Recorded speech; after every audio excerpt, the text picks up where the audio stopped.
భారత రాజ్యాంగం హిందూ వ్యతిరేక రాజ్యాంగం అంటే మీరేమంటారు? లిబరల్ గా ఉంది అంతే, హిందూ వ్యతిరేకం అని కాదు. లిబరల్ గా ఉంది. లిబరల్ గా ఉండడం వల్ల ఏమైందంటే రకరకాలైనటువంటి వ్యక్తులు, ఈ అర్బన్ నక్సల్స్ అని మీరు అన్నారు కదా, రకరకాలైనటువంటి వ్యక్తులు దాన్ని మిస్యూజ్ చేయడానికి అవకాశం ఉన్నది. స్వతంత్రం వచ్చిన వెంటనే జనరల్ గా ఏం ఎక్స్పెక్ట్ చేస్తారు? హిందూ మతం ఉన్నటువంటి వాళ్ళు, హిందూ మతం అనేటువంటిది దట్ ఈజ్ మన స్టేట్ రిలీజన్ అనేటువంటిది చెప్పాలి అని. మిగతా వాళ్ళందరూ బాగా ధైర్యంగా చెప్పుకున్నారు. ఒక 100 క్రిస్టియన్ కంట్రీస్ మాది స్టేట్ రిలీజన్ క్రిస్టియానిటీ అన్నారు. 50కి పైన 56, 57 ఉన్నటువంటి ఇస్లామిక్ కంట్రీస్ మాది రిలీజన్ ఇస్లాం అని చెప్పుకున్నారు.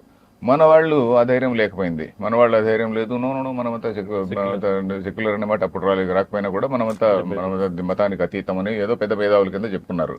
అందుకని ఇందాక చెప్పింది, వాళ్ళు చేసినటువంటి అన్యాయము మన దాన్ని వెనక్కి పోలేకున్నంత అన్యాయం చేశారు. ఒక్క దెబ్బతో కొట్టిపడేశారు హిందూ మతాన్ని. అది పీస్ నిదానమైనటువంటి అండర్గోయింగ్ స్లో డెత్ ఏమో నాకు అనిపిస్తుంది. వేదం మీరు డిఫైన్ చేయమంటే ఏం చేస్తారు? నేను డిఫైన్ చేసేదేం లేదు. వేదం ఆల్రెడీ ఇవన్నీ కొత్త డెఫినేషన్ నేనేం వివరాలు చెప్పాల్సిన పని లేదు. విత్ అంటే నాలెడ్జ్ అని. వేదం అంటే that which gives the right knowledge about the reality. Reality అంటే ఏమిటి? There is only one highest reality, that is the supreme.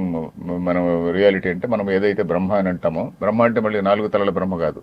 ఇప్పుడు దాని గురించి ఇప్పుడు లెక్చర్ ఇవ్వలేనండి. ఎందుకంటే 4 తలల బ్రహ్మ వేరే, మనం అనేటువంటి వేదాంతంలో చెప్పేటువంటి బ్రహ్మ వేరే. బ్రహ్మ అంటే నేను ఇప్పుడు ఇందాక చెప్పినటువంటి సత్యం, జ్ఞానం, అనంతం అంటే ఇన్ఫినిట్లీ ఎగ్జిస్టింగ్ కాన్షియస్నెస్ అన్నాను చూడండి. It is an impersonal entity, అది వ్యక్తి కాదు. సో దాని గురించి సరైనటువంటి నాలెడ్జ్ ఇచ్చేది. ఆ ఇంపర్సనల్ ఎంటిటీ అదైనప్పుడు మనం ఏ విధంగా ప్రవర్తించాలి, లోకంలో లోక వ్యవహారంలో ఎలా ప్రవర్తించాలి, దాన్ని అంతటినీ చెప్పేటువంటిది ఆ ధర్మము, వేదము కూడా.